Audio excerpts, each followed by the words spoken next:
আসসালামু আলাইকুম বাবা। ভালো আছো নি?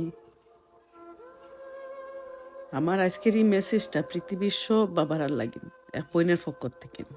যে কথা শুনি আমার নিজের চোখে পানি। ও বাবা,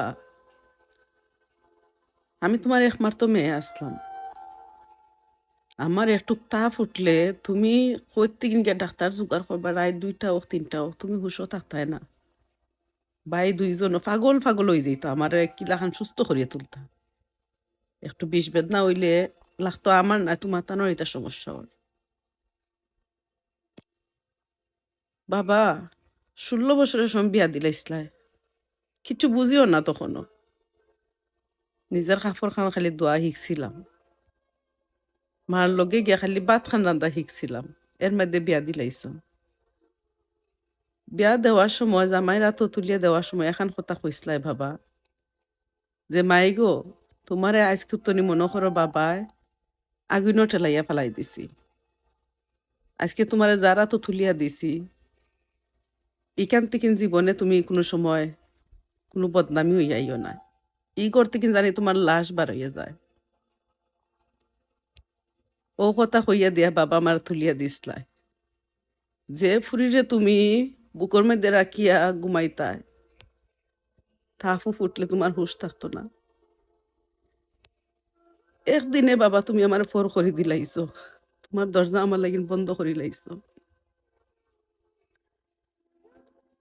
বাবা গো, আমি সারিয়া যাইতাম চাই না। কিন্তু আমার শরীরে নইতো মায়ের ফিট জারে না বাবা। কিচ্ছু হইলেও মারামারি। ও বাবা, আমি অত ফর হয়ে গেছি না, আমার লাগি তোমার দরজা একবারে বন্ধ করে লাইছো। বাবা, আমি তোমার দরজাত ফিরিয়া আওয়ার বদলা মরি গেলে বালানি। সেনে আমার অত ফর করে দিছো। ভাই দুইজন কই গেলা আমার। বিয়া হইল ঘরিয়া লাগিন আমারে অত পর করছো। আমি কি খালি রং হইতাম পারিনি? হইতে পারে আমার বয়সের কারণে আমি একটু রং করিলে তারারে বুঝিয়া চলতাম পারি না বাবা। কিন্তু তারা তো আমার বুঝের বড় হয়নি, তারা তো বুঝোইন। তো তো মারুইন খানে। বাবা হরিও মারে। লবণে একটু তরকারির মধ্যে কম হইলে হরিও মারপিট করে বাবা।